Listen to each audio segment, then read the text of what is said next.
Hai sahabat padukuhan, kembali lagi bersama channel kita yang setia menemani akhir minggu Anda dengan kisah-kisah misteri pilihan. Nurdin adalah seorang lelaki berumur 30 tahunan.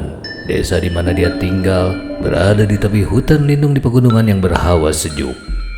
Menurut cerita para sesepuh, wilayah desa itu dulu pernah dikuasai oleh Belanda sebagai perkebunan teh. Terlihat dari sisa-sisa peninggalannya, ada sebuah bangunan bekas pabrik teh yang sekarang difungsikan menjadi balai desa. Kemudian sebuah tugu di puncak bukit tertinggi di desa itu yang dahulu dibuat Belanda sebagai patokan awal titik pengukuran. Dahulu kakek moyang Nurdin dan beberapa warga desa lainnya pernah menjadi laskar pejuang mengusir penjajah dari desa itu. Tapi bagi Nurdin dan sebagian besar orang desa, kisah heroik semacam itu dianggap hanya sebagai cerita dongeng saja. Nurdin yang memperistri seorang gadis tetangganya dikenal sebagai lelaki yang ulet dan giat bekerja. Kehidupan sehari-harinya diisi dengan bertani dan memelihara kambing. Dulu, Nurdin kecil aktif dalam kegiatan pesantren dan mengaji bersama anak-anak sebayanya. Tapi karena kesibukannya mencari nafkah, kehidupan religiusnya saat ini tidak terlalu menonjol. Dia memiliki hobi yang umum dilakukan di sana, yaitu berburu babi hutan. Biasanya dilakukan di waktu-waktu tertentu oleh warga secara berkelompok. Untuk keperluan berburu, Nurdin dan kawan-kawan membangun sebuah gubuk sederhana di puncak sebuah bukit yang dianggap angker oleh warga, dan dari tempat di mana gubuk berada, bangunan pilar angker itu dapat terlihat dengan jelas. Orang desa menyebutnya Bukit Keramat Batu Pilar karena di puncak bukit itulah berdirinya tugu triangulasi buatan Belanda. Bentuknya mirip dengan pilar atau tugu perbatasan.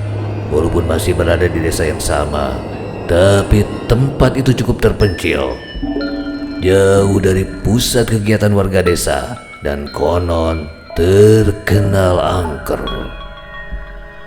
Saking angkernya, konon pada saat tertentu kadang terdengar bunyi lonceng berdentang yang cukup nyaring dari arah bukit. Dan ini menandakan akan terjadinya sebuah musibah bagi siapapun yang sedang berada di sana. Oleh sebab itu, bukit ini sangat dihindari warga. Jangankan untuk mengunjungi, untuk melihatnya pun orang enggan. Sebetulnya Nurdin pun takut, tapi kesenangannya berburu mengalahkan rasa takutnya.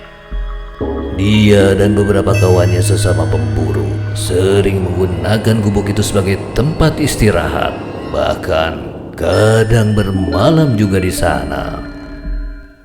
Pada suatu siang, Nurdin sudah berada di gubuk seorang diri. Dia berada di sana untuk mempersiapkan peralatan jerat bagi buruan. Tidak terasa hari sudah menjelang sore, dan dia masih asik merajut jebakan kawat untuk menjerat babi hutan. Ini harus diselesaikan secepatnya. Hama babi kali ini sudah keterlaluan, pikir Nurdin. Kemudian tibalah waktu maghrib, saat di mana matahari sudah sepenuhnya menghilang di bawah garis cakrawala, tapi cahayanya masih bisa terlihat. Cuaca hari itu sangat cerah, hampir tidak ada awan sedikit pun di langit. Nurdin mulai menyalakan api unggun sambil duduk di tanah, sibuk merangkai kawat jebakan.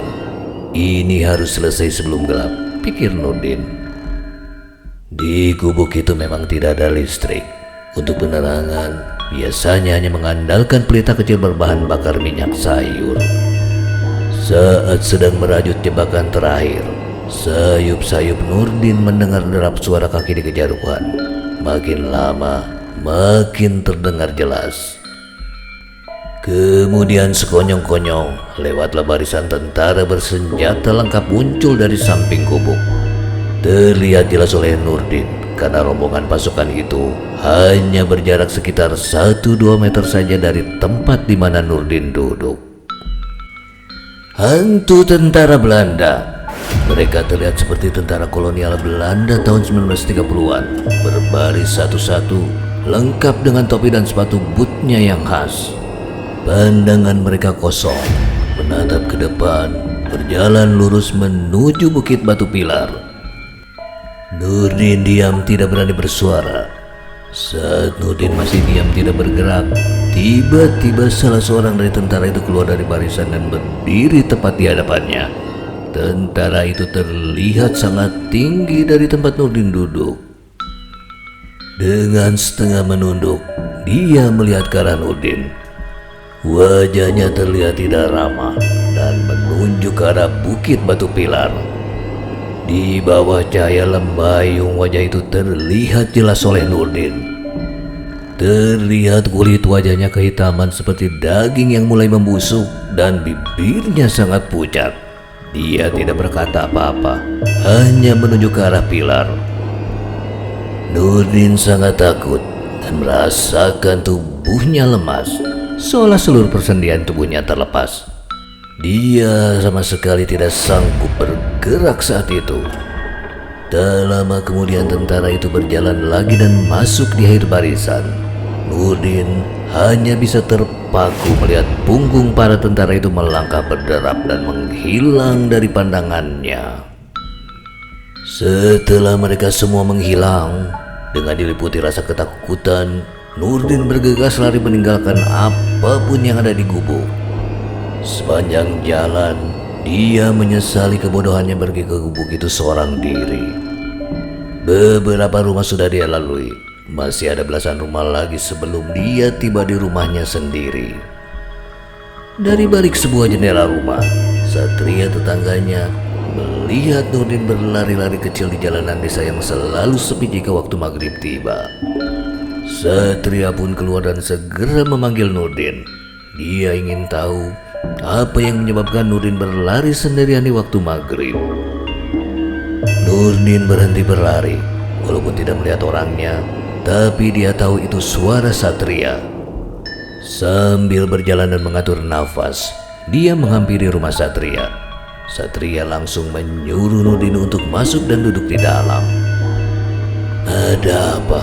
Ini, minum dulu," kata satria sambil menyodorkan air minum ke arahnya. Nurdin minum beberapa teguk kemudian dengan terengah-engah mulai berbicara. "Aku bertemu dengan hantu tentara Belanda. Mereka sedang berbaris menuju pilar," katanya. "Salah satunya ada yang menghampiriku dan menunjuk ke arah pilar," lanjut Nurdin. "Kau yakin itu hantu pasukan Belanda?" tanya satria setengah tidak percaya. Kemudian Nurdin pun menceritakan apa yang baru saja dia alami di bukit itu. Satria mendengarkannya dengan seksama, sambil sesekali bertanya untuk meyakinkan apa yang dia dengar. Setelah bercerita dan menenangkan pikirannya, kemudian Nurdin pamit untuk pulang. Nurdin mempercepat jalannya. Dia ingin segera tiba di rumah sebelum waktu isya tiba. Sesampainya di rumah, tanpa banyak bicara dia segera membersihkan diri. Sementara istrinya sedang menyiapkan makan malam. Setelah selesai makan bersama keluarga, dia pun duduk di balai-balai bambu di teras depan rumahnya. Ada kopi panas, pisang rebus dan rokok kretek yang menemaninya duduk di situ. Beberapa tetangga yang lewat menyapa Nurdin, dan ada beberapa yang berhenti untuk mampir. Rupanya cerita satria saat sholat isya berjamaah di musola tersebar cepat. Pak RW Wawan yang pertama kali menghampiri Nurdin, disusul selanjutnya warga yang lain. Mereka ingin meyakinkan apa yang didengar dari satria. Nurdin pun bercerita sejak dia datang ke gubuk hingga dia lari dan singgah di rumah satria. Berbagai analisa berbau mistis terlontar dari beberapa orang. Semakin larut malam, analisa semakin berkembang yang membuat Nurdin bertambah bingung. Ada yang menghubungkannya dengan musim babi hutan, Bahkan ada yang menghubungkannya dengan kisah guna-guna perselingkuhan sopir Pak Kades terdahulu.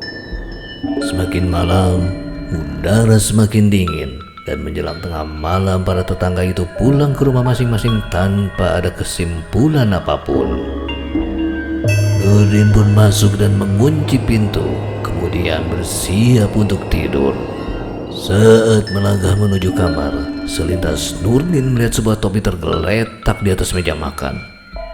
Nurdin sangat terkejut, lututnya mendadak lemas.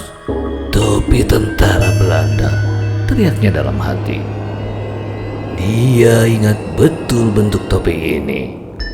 Di bagian depan terukir logo kerajaan Belanda bergambar singa bermahkota, dan di bagian sampingnya ada gambar semacam tanda pangkat.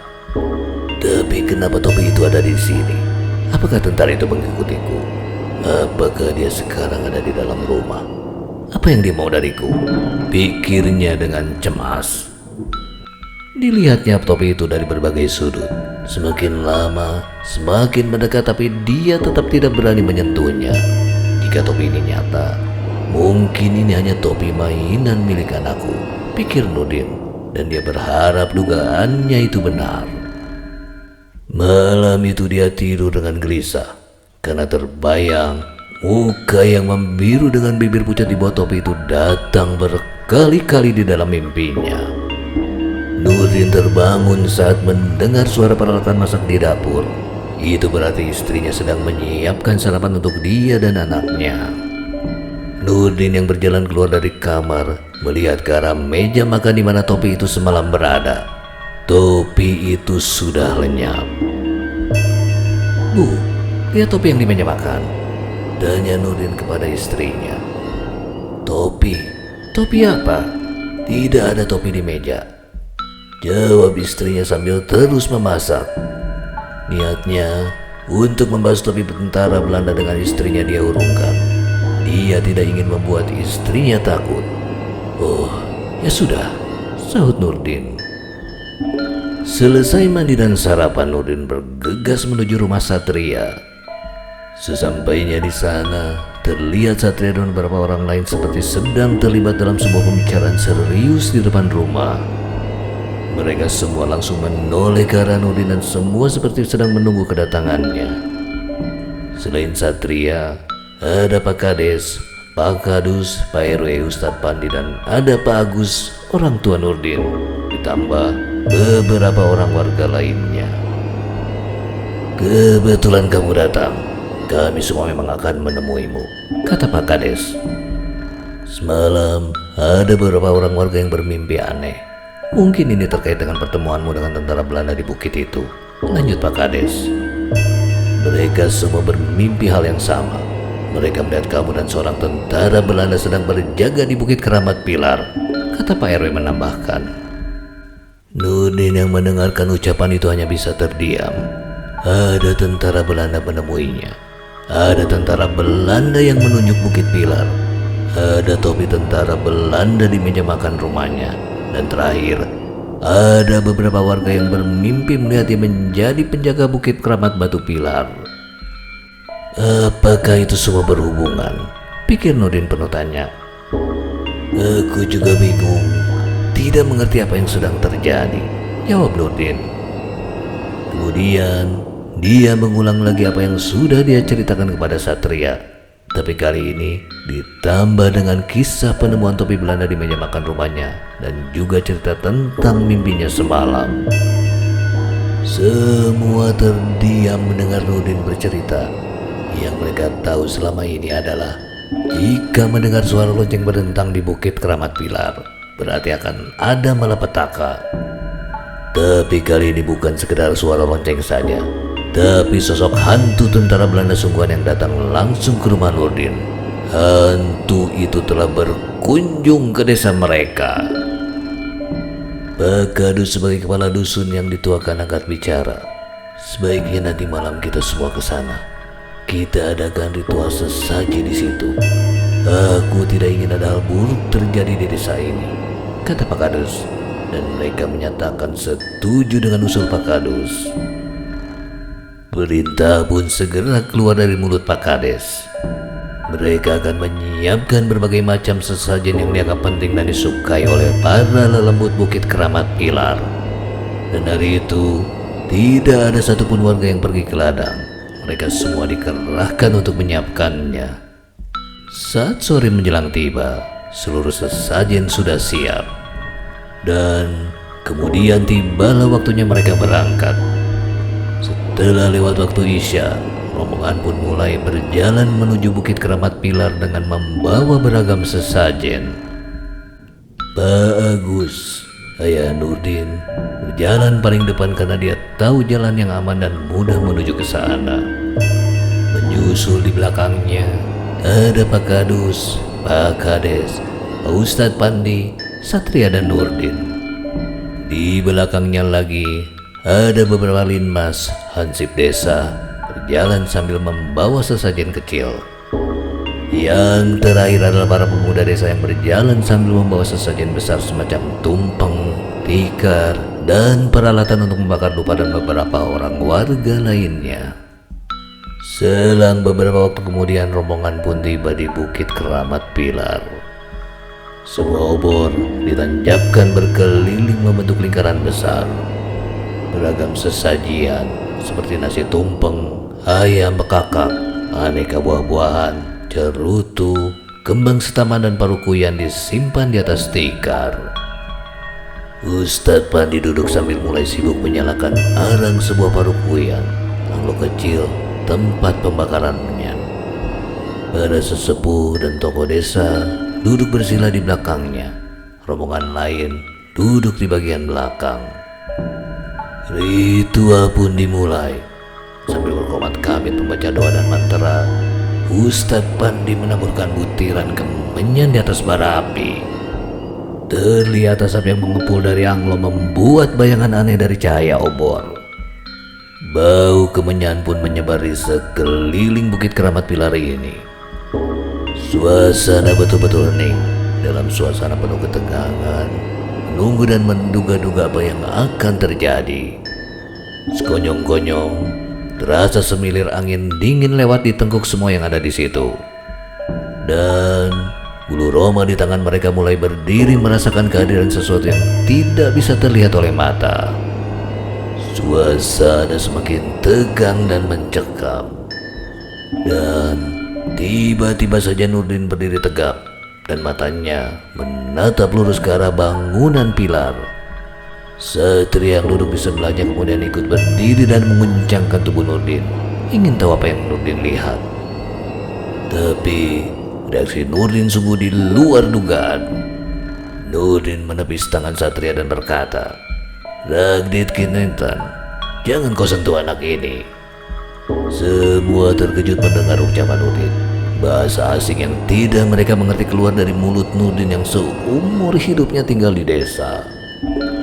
Ustadz Pandi membalikkan tubuhnya dan berkata kepada Nurdin, "Dengan siapa aku bicara?" katanya. "Aku Sersan Adrian," jawab Nurdin dengan suara dan logat asing. "Aku ditugaskan menjaga wilayah ini," jawab Sersan Adrian sambil menunjuk ke arah Bukit Keramat Pilar. "Mengapa kau mengganggu dia?" tanya Ustadz Pandi.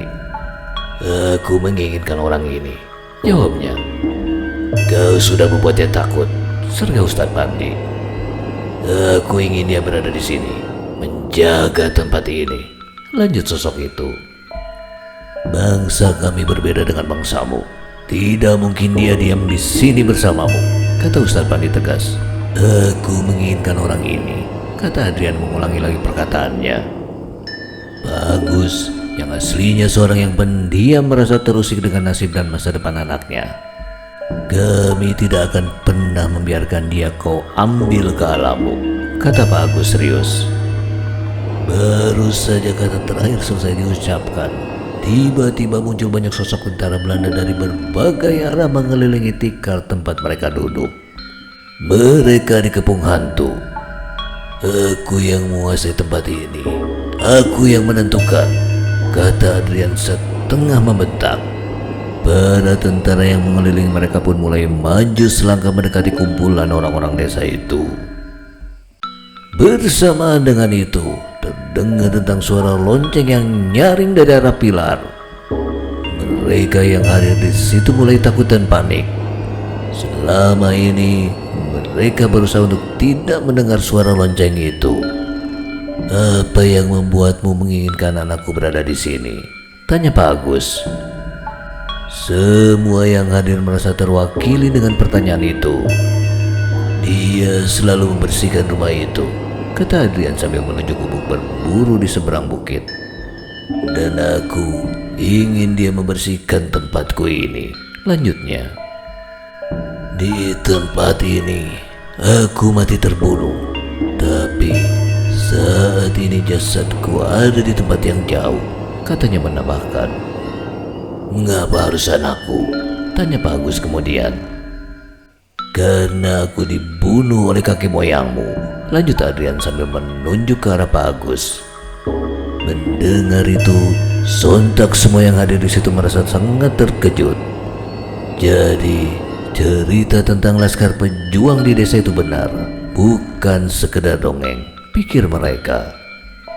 Dan seakan bisa membaca pikiran, kemudian Adrian berkata, "Dan banyak anggota pasukanku yang terbunuh oleh warga desa ini. Tapi selama anak keturunannya merawat tempat kami, maka kami tidak akan mengganggu," lanjut Adrian. "Namun jika tidak," ucap Adrian tanpa menyelesaikan kata-katanya. Tiba-tiba angin semilir bertiup ke arah rombongan itu. Angin itu membawa bau yang amat tidak sedap. Kemudian disusul kembali dengan dentangan suara lonceng dan suara teriakan menyayat hati seperti orang yang sedang menderita kesakitan yang amat sangat. Maka berbagai macam bencana dan penyakit mematikan akan aku kirimkan ke desa ini, lanjutnya. "Baiklah jika itu permintaanmu. Sekarang keluarlah dari tubuh anak ini," kata Pak Kadus menimpali. "Aku memegang janjimu," jawab Adrian. Dan Nurdin pun langsung duduk terkulai lemas di atas tikar. Satria bergegas memberi air minum yang sudah dibacakan doa oleh Ustadz Pandi kepada Nurdin. Tanpa diduga, kemudian Nurdin berkata lirih, "Aku bersedia." Dan secara tiba-tiba semua hantu Belanda yang sebelumnya mengelilingi mereka mendadak hilang begitu saja. Nafas mereka semua terasa lega dan menjadi lebih ringan. Bayangan cahaya obor pun tidak lagi terlihat menakutkan.